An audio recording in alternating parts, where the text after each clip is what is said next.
All right, folks, it's time for your first cocktail. Now, within the world of cocktail bars, there are a couple subgenres that come out. There is the whiskey-specific bar, which tends to have a lot of whiskey. There's the cantina, or the tequila, or sometimes agave bar, which naturally have a lot of tequila and mezcal and other spirits in Mexico. And there's also another one, known as the tiki bar. The tiki bar has its bright colors, drinks on fire, elaborate garnishes, walls of rum. It's a very fun place to go. But it also holds a huge amount of debt to Southeast Asian culture, Polynesian culture, and Pacific culture in general. Simply put, there would be no tiki bar without the influences of these cultures. However, the tiki bar is also a very Americanized version of this type of culture. So it's not accurate, but it is fun. This cocktail is meant to be a version of that tiki bar. We have some of the classic flavors. We have mango, pineapple, lime. There is some absinthe as well. And then we have some rum. And we also have two other fun flavors that really come together. There is a lychee liqueur from France. And there's also a brand new product that just hit the States a few weeks ago. And it is a strawberry gin out of Spain. So there's two bright red fruits that are come out. And then all that classic tiki flavor behind it. Enjoy. Today we are excited to bring you some fun and creative dishes. At Kingfisher, we want to be able to play with some popular dishes around the world by giving them our own flair. In our first course, we are bringing you Mussels Escabèche, a Spanish tapas, but with a Southeast Asian twist.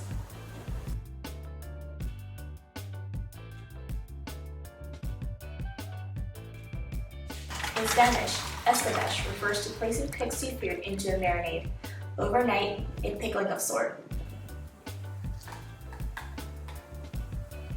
For our preparation, we slow poached the mussels in Vietnamese herbs and marinated the mussels overnight. We took this dish up another notch by infusing it with coconut cream and green chili oil.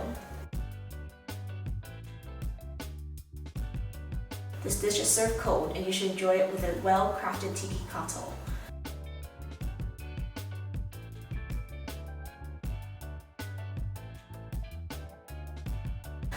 Enjoy!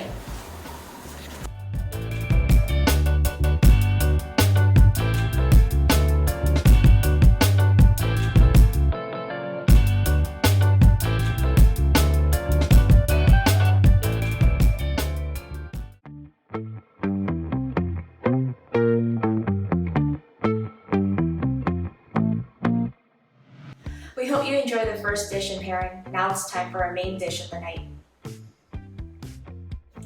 We are bringing you something special from our friends at Liberty Ducks out of Sonoma County. We're taking these amazing duck legs and preserving them in their own fat. By giving them the Confit treatment, we can give them lots of flavors and aromatics before rendering out all the fat, leaving you with a juicy and crispy duck leg.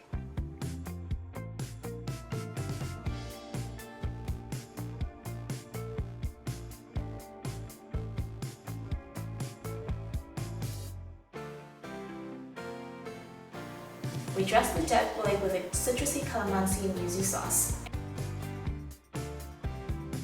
and a flavorful fermented soybean curd sauce called jiao, a staple in Vietnamese pantries. Similar to Japanese koji, adding fermentation adds complexity and depth of flavor. We are serving this with some of the delicious brassicas from Chino Farms. Please eat the duck alone with the jiao sauce and then trying it with the touches we add, and then trying with the cocktail pairing. Enjoy! Welcome back, folks. It's time for your second cocktail. Now, the vast amount of cocktails generally have what we call a base. And a base is the key spirit that the rest of the flavors build off of.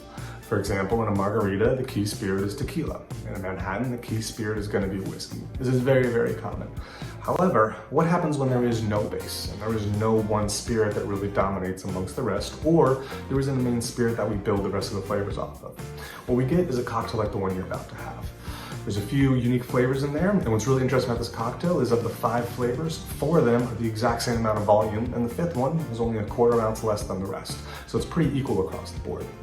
Start off with the Amaro Nino, which is an Italian Amaro. There's a touch of bitterness to it, but there's a lot of bright fruit flavors as well too, especially some grapefruit notes. After that, there's going to be Mandarin Napoleon, which is cognac based, but it's turned into a liqueur and then it's macerated with Mandarin oranges. After that, we have some sherry out of Spain, which is going to add a nice dry nuttiness, and then classic lemon juice. The 5th ingredient, though, is a very uncommon one you don't see too often, and that's going to be sesame seeds, which is made into a syrup. All 5 of these flavors are going to come together to make one unique flavor. But none of them are going to stand out. It's going to pair very well with your duck. Enjoy.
Welcome back. We hope that the Confit and cocktail pairing was out of this world for you.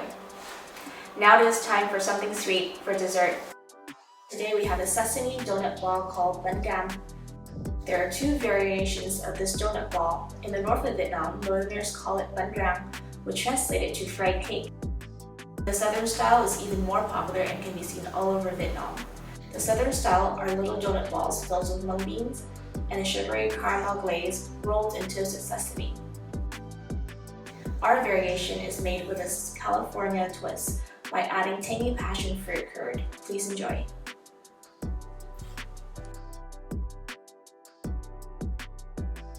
Our variation is made with a Southern California twist by adding tangy passion fruit curd. Please enjoy.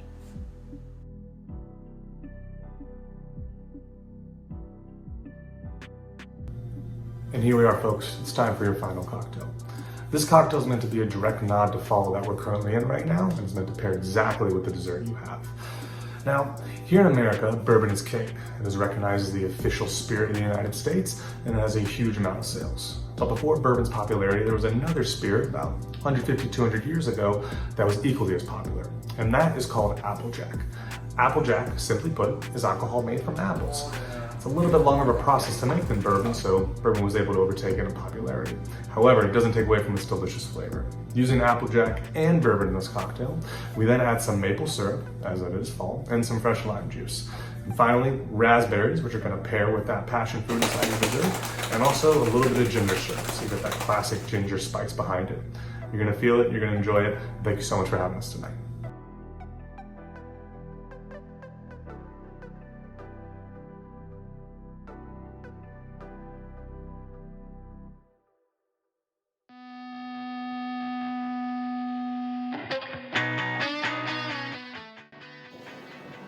Once again, thank you so much for bringing us into your home and enjoying dinner with us. We hope you had a great time as we did preparing the dinner.